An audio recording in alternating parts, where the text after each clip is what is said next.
Hi guys, what's up? Daniel Pondé com mais uma dica de inglês para vocês.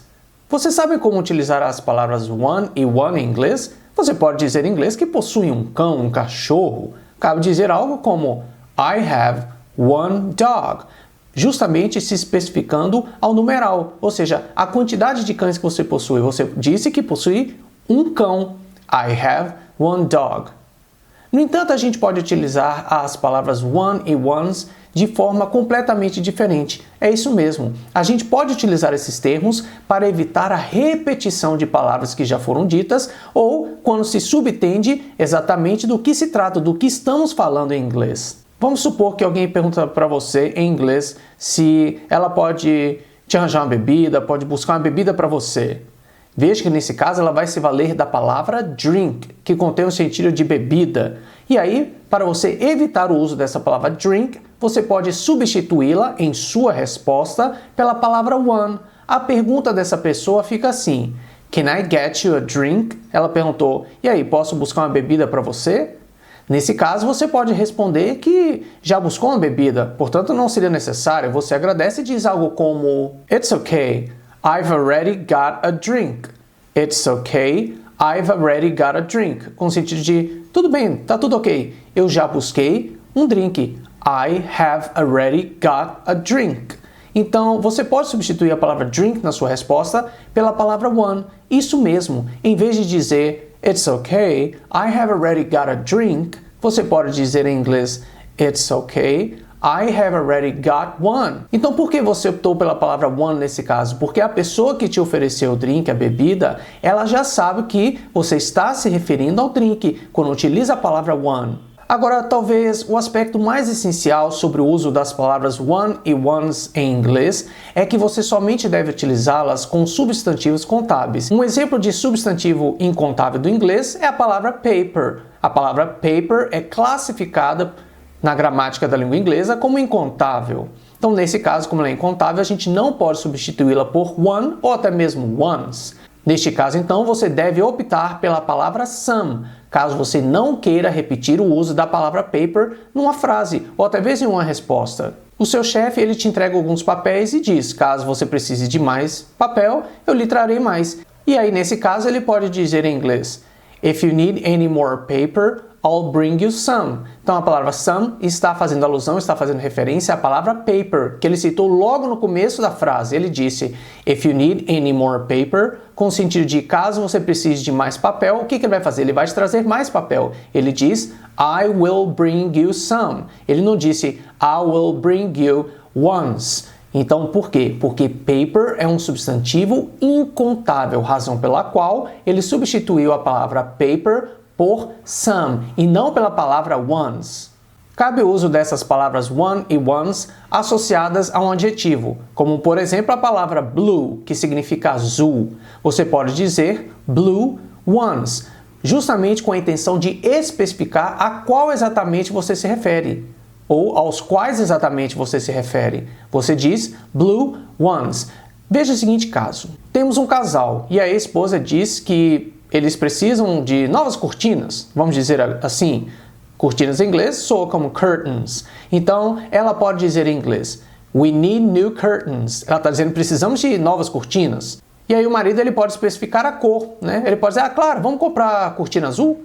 E aí, em vez de evitar o uso da palavra cortina novamente, ele diz blue ones. O marido pode responder então em inglês, ok, let's buy blue ones. Nesse caso, ele está especificando o tipo de cortina, mais precisamente ele está se referindo à cor da cortina, porque você tem cortina da cor verde, vermelha, laranja, então ele está dizendo, ok, vamos comprar azuis. Ele disse, ok, let's buy blue ones. Então a palavra ones faz referência à palavra curtains, que estava justamente na frase da sua esposa. A esposa disse, we need new curtains, com o sentido de precisamos de novas cortinas. E o marido respondeu, ok, let's buy blue ones, especificando qual exatamente ele gostaria de comprar ou qual eles devem comprar, do tipo azul.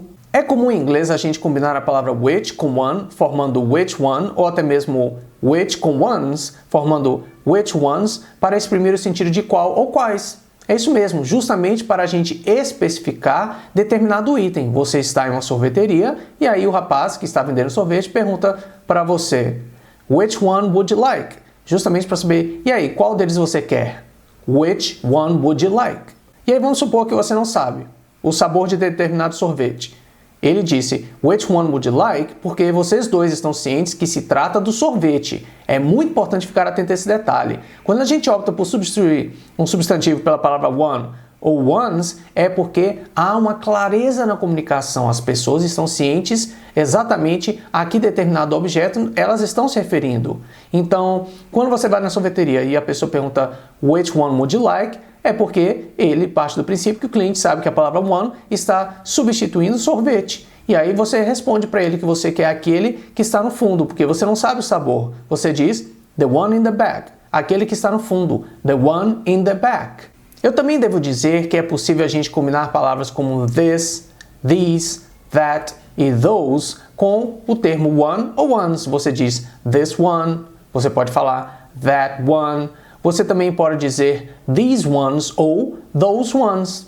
Você está na casa de alguém e ela te oferece uvas. Ela está te oferecendo, né? Sirva-se, sirva-se. Você aceita? Come uva. Ela diz em inglês, por exemplo, please help yourself to some grapes. Ela está lhe oferecendo, né? Fica à vontade, cara, sirva-se. Please, ou seja, por favor. Please help yourself to some grapes. Então ela está te oferecendo uvas. E aí ela especifica dizendo que essas são as mais doces. Ela diz assim em inglês: these ones are the sweetest.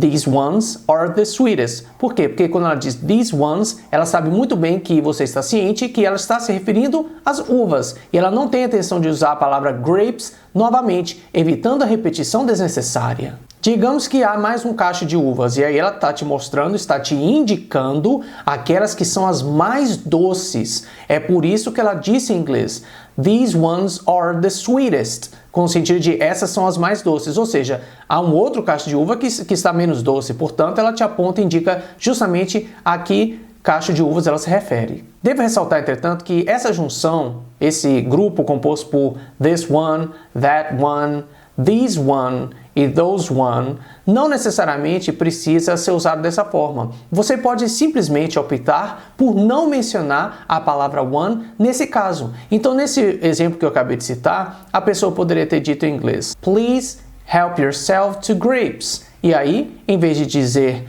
these ones are the sweetest, ela poderia muito bem ter dito these are the sweetest, omitindo então a palavra one nesse caso. Então é isso. Essa foi uma rápida explicação sobre como usar os termos one e ones em inglês. E a propósito, eu vou deixar um link aqui embaixo do vídeo justamente para que vocês confiram esse link. E não se esqueça de acessar esse link porque ele traz outras informações extremamente interessantes sobre o emprego das palavras one e ones.